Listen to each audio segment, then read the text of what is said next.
Welcome to the Cultural Curriculum Chat podcast. I'm your host, Jebeh Edmunds, and today we are diving into a crucial topic for educators, leaders, and anyone passionate about fostering equity in their spaces.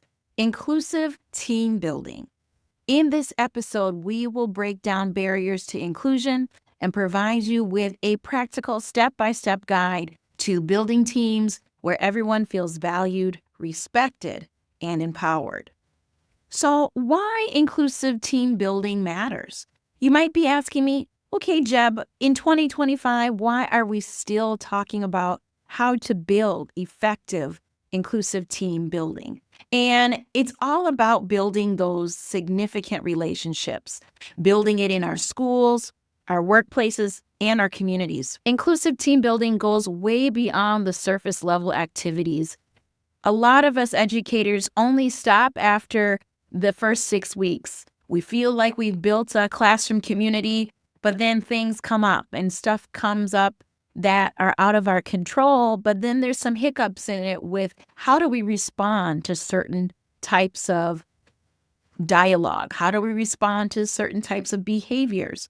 And how do we proactively build that classroom community that goes beyond our first 6 weeks of instruction? Another thing I want us to think about as leaders in the workforce, how do we continue to have these inclusive team building activities that is accommodating to our families of colleagues that have to work from home or have to pick up their kid from a last-minute soccer tournament out of town?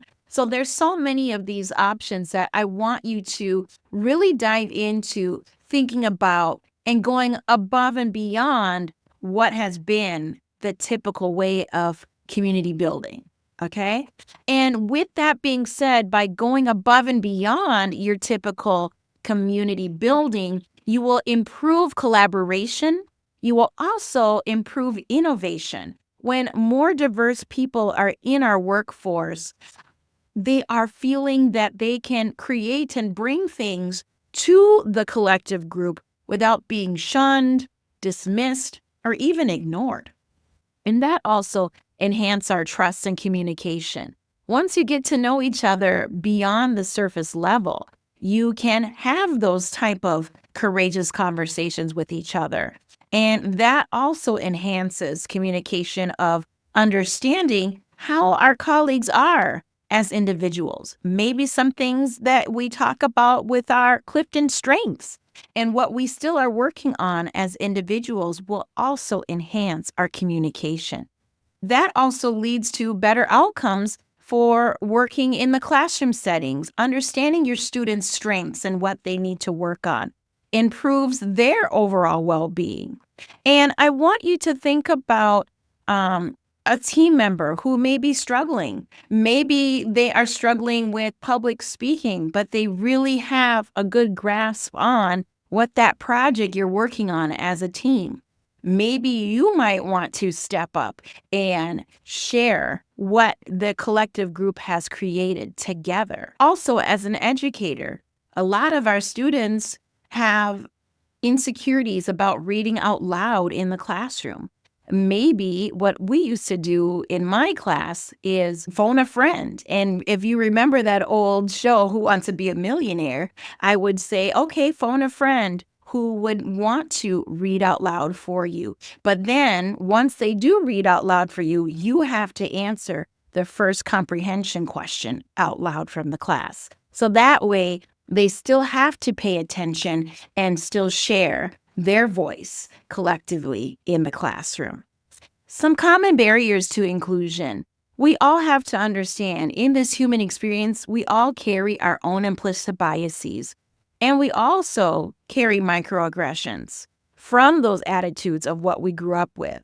So having that in place of learning about that it is not immune to just the workplace, but is also common in our classroom settings. Also understanding the lack of representation in leadership. A lot of people still feel that efforts of inclusion, but it's not showing what inclusion looks like, as well as resistance to change. A lot of us feel like when we do have those barriers in place, that we don't even want to get started. We get stuck in those barriers. But to assess the culture ahead of time to say, we know these barriers are going to be there. We also need to address those barriers, but it doesn't have an excuse to not get started. I also want to share with you a step-by-step guide to inclusive team building. And I want you to think about assessing your current culture. I have a inclusive workplace diagnostic that you can order on my website to get you started on assessing what it looks like for inclusivity.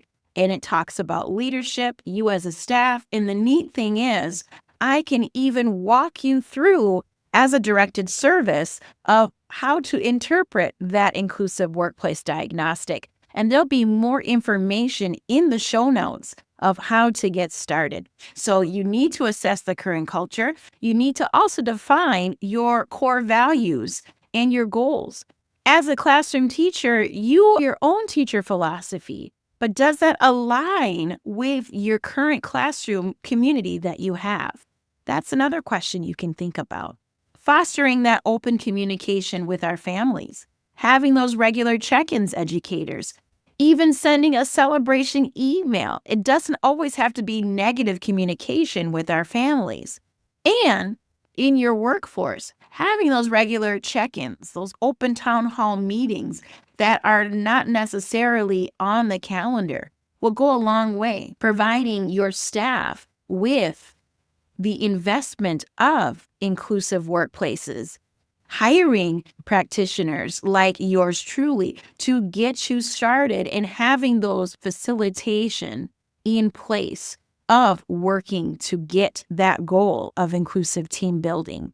Celebrating diversity and recognizing that there are cultural milestones that are not the majority culture milestones, that other contributions of diverse groups still exist, and to honor that. And monitor and adapt to those changes as they come up. I want you to also recognize that there are lots of community spaces in organizations that have been doing things to monitor and adapt. For example, there are companies that have prayer rooms available for their Muslim employees. There are menus in school districts that are kosher and halal, adaptive to religious students, and making sure that there are accommodations for all students that are going through their child nutrition in their school districts. There's so many different ways of how we can invite and include that could be very minimal, and also having an investment to continue to do that work. And it all can be attainable no matter your budget. I want you to identify one immediate action that you can take and promote inclusion with your team. It could be the examples that I have shared in this episode, or it could be something that you intrinsically want to try. Maybe there is a new book that is multilingual that you can share in your classroom tomorrow. Maybe there is a parent group that you want to invite into your classroom that can come into your classroom in the next month that you can definitely try and include. Maybe there is a marketplace that is a diverse group that is willing to showcase their small business venture that your organization can partner with or sponsor to make sure that event is successful. There's so many to do, but I know you are committed to ongoing learning and reflection as you go. I also want you to make sure when you are trying something new to know that this is a long-term effect.